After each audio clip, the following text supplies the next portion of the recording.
Hey, what's happening, Wargamers? Welcome to another video. As you guys have come to expect from my Tuesday videos, this is the one where I basically get to show you something that I think is really cool, that I'm really enjoying. And, we just so happen to be back to a couple Marvel releases here.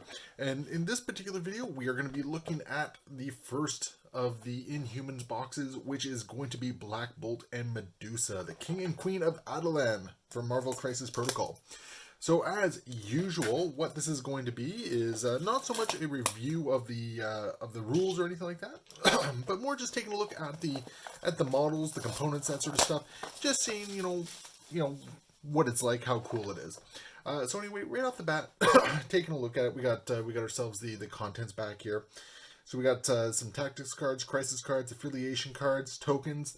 So the typical stuff we've come to expect in the boxes for Marvel Crisis Protocol, and even just taking a look at the two poses on here alone. Black Bolt looks pretty simple. I do kind of like dig the rocks in front there, but Medusa, you can see here, is like very heavy on the hair. So we're gonna crack into it. We're gonna see what we're looking at here, and just see if AMG has sort of kind of outdone themselves with their models, because they've just been getting better and better with every release that we've been seeing so far. So it's always kind of exciting to see what they do, and whether or not they're really pushing themselves forward on this one. So right off the bat, so we got our instructions, and unlike the early ones, we are seeing the better build instructions here. We're actually seeing the numbers to go with the components themselves. And just taking a look here, I really like the fact that the hair looks like it's in some larger pieces as opposed to a bunch of just tiny little ones. So that is really good. So we're going to take a look at the other components here as per usual. So we got ourselves some tokens as usual, the nice thick cardboard for it. We got some more status effects. It looks like we got some Inhuman affiliation tokens right there as well. And looks to be we have, these are for the actual crisis themselves. So we got some new objective tokens to go after. And let's take a look at the cards themselves. So we'll do a quick run over these. Not going to go into too much detail on it. So to start off, we got ourselves Blackbolt, which is Aegisbrand. Jeez, that's quite the name there. So pretty solid stat line across the board. 5 health, medium movement, 5 threat, 4, 4, and 2. So he's not too heavy on the mental defense. His energy bolt is pretty solid. Gains him the power of 5 dice to damage things, 4 range. It's got a pierce on it, which is always really nice as well. He's got his Master Punch there, which is a Strength 7 4 power attack. And, it's a placement ability as well. So, after the attack is resolved, place the character within range 1 of the target. So it's a nice way of getting him around the board there. And it looks like it can also throw size 4 or less characters. Okay, that's not too bad at all. We got the King of the Inhumans affiliation as well. So during each of your turns, one allied character may spend 1 power at any time. And choose an allied character within range 3. That character gains 1 power. So a nice way of redistributing everything there as well. Focus power for 3 power during the next action. Add 2 dice to its attack roll. Always kind of nice. Anti-graviton field for a reactionary power. 2 power. When this character is targeted by an attack, it may use the superpower. Add 2 dice to this character's defense roll against this attack. Okay, not too shabby. Inhuman, a character may reroll 1 die in its attack or defense rolls, and flight and immunity to poison. So all in all, actually, it's a pretty solid character card. Not amazing, but for 5 threat, I don't know. I'd have to see him on the table, but I kind of like it. I do believe he does have something on the other side. Yeah, he does gain another attack on the other side. Whisper, 6 power for 9 damage and a beam 4. Jeez, crazy. Target character gains the stun special condition with a wild stagger, and destroys size 2 or smaller interactive terrain. So that's pretty crazy, because he is the Inhuman that can kill things with his voice. Then we have Medusa, his queen, which is, Medusalith Amaqualan Boltagon. Jeez. 6 health, medium movement, 4 threat, 3s across the board. And her power builder right there is the Braid Bash, 5 damage at range 3, with a it's a push built into it, not a throw. Size 3 push on a successful damage, and with a flurry, which is actually kind of cool. Then there is Split Ends for it, which is 6 power, 7 damage, area 2, And if the character is size 3 or less, place the target character within range 1 of the character. So it's a way of actually pulling enemies in before damage is dealt. So, you know, not too bad if you need to get something out of position. And there is a bleed wild effect.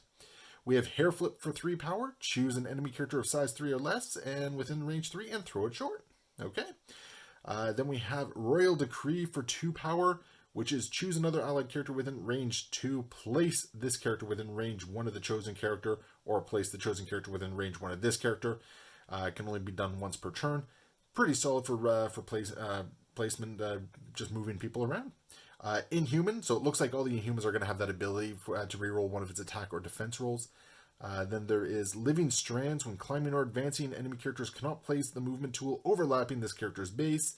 Enemy characters cannot reroll or change attack dice when targeting this character with attacks. So something we've seen with Angela already. And that actually kind of makes the 3s across the board a little bit better because it means there's no dice manipulation when going up against Medusa. So pretty solid. I like it. We got ourselves the Inhumans faction card right here. And, okay, so not being terribly familiar with the Inhumans, I'm not sure how, but Beast and Ronin appear to be part of the affiliation. And let's see, what do we got here? We got Attilan Rising for one of the Inhumans tactics cards. So any injured Inhuman character may play this card. All allied Inhuman characters gain 1 power for each allied injured Inhuman character. And I do not actually see a cost on that one. Oh, that's actually kind of cool. Okay, no cost on that one. Bitter Rivals, unaffiliated and active. Any character may spend 3. Choose an enemy character until the end of the round. Other enemy characters within range 3 of this chosen character roll 1 less dice on the attack and defense rolls. Kind of a cool way if you really need to get through someone's defenses or if you really need to hinder someone for a turn.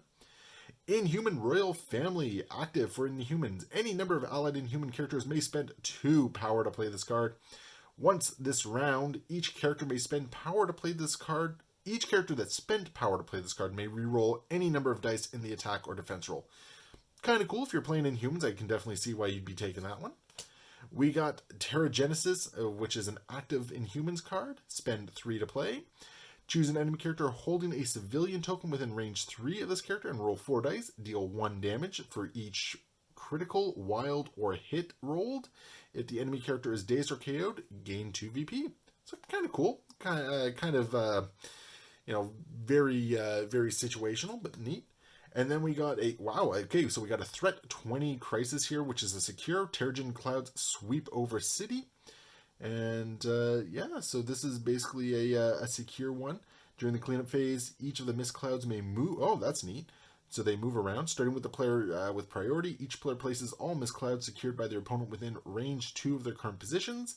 Each token may be placed only once per round. In this way, each character within range 1 of a mist cloud suffers 1 damage and gains poison. So that's kind of a cool one. I like the idea that it kind of forces you to move around a bit. All right, let's take a look at the sprues here, and you guys know the drill. We're going to take a quick look at the sprues, and then we're going to get the everything built and shown off. So Blackbolt looks very simple here. It's got 2 really tiny hands there, which could be a little annoying to deal with there. Let's see if I can get it to focus a bit more. I've got too much stuff in the background here. So we got some tiny little hands here. I'm having trouble getting it to focus. But otherwise, the pieces all look pretty solid here. You know, nice. The head is right there. You know, mouth agape. Very standard pose. I really like this though. The tactical rock in this one. I like that it looks like it's being forced up and destroyed actively. But otherwise, you know, in pieces, it's hard to really say much about it. There's not really a whole lot going on with it. Medusa, on the other hand, a lot of people have really been talking about Medusa. And she's got some tiny arms over there, which look to be a little bit of a pain. But otherwise, look at that. Look at the big hair here. I do like that the details are a little bit less shallow on the hair than we've seen on some other models. So it looks like it should be able to pick up some details a little bit more, which is nice. Everything looks very simple to put together. I think my only concern is, you know, whether or not to assemble the whole model together, or, you know, assemble the hair and Medusa separately. I think painting and subassembling is really the way to go. Anyway, that is what we're looking at for Blackbolt and Medusa. So we are going to quickly get them assembled and take a look at them there. So through the magic of editing, I will see you again in just a moment. Alright, Wargamers, we are back, and we have Medusa and Blackbolt painted up. We're going to take a look at them. I'm going to take a look at Medusa first, because I think she's a very impressive model, but at the same time, I'm not terribly happy with how I did her. But anyway, so there we go, Medusa. She's all assembled. The biggest pitfall I think there was with assembling Medusa actually came from attaching her to the hair.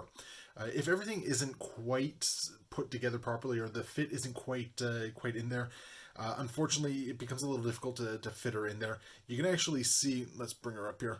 You can actually see there is some issues where I had to shave some stuff away to actually get her onto, mounted onto the hair here.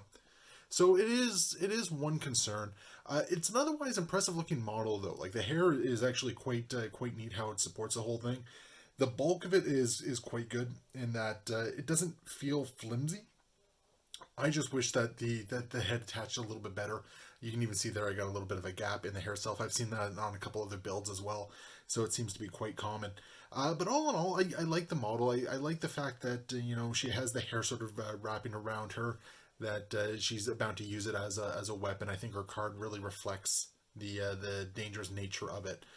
So all in all, it's a solid model. It's quite good. I just, again, a little bit of construction-wise, I just wish I was a little bit more aware of that. Blackbolt, on the other hand, I'm really surprised. He was a model that I wasn't really anticipating much on him, but everything just came together really nicely with him. He, just in general, he looks good. Like the pose is actually a lot better than I would have anticipated. It's simple. It's basic. I'm not going to lie about that. It's not blowing anything away. I'm not going to say it's my favorite model out there, but it's very straightforward. Like, yeah, I love the fact that there's a little bit of a dip in the rock structure in front of him to make it look like there's actual something being disrupted there. And he was actually quite fun to paint. So all in all, like it's definitely a solid model. Two very decent additions to the Marvel Crisis Protocol line. I think they're worth grabbing for the cards. I think the models are perfectly fine, worth adding to the collection. So yeah, the King and Queen of Attilan, Blackbolt and Medusa, solid models.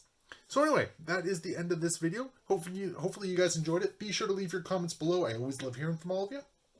And of course, be sure to hit that like and subscribe button, and we'll see you next time. Happy wargaming.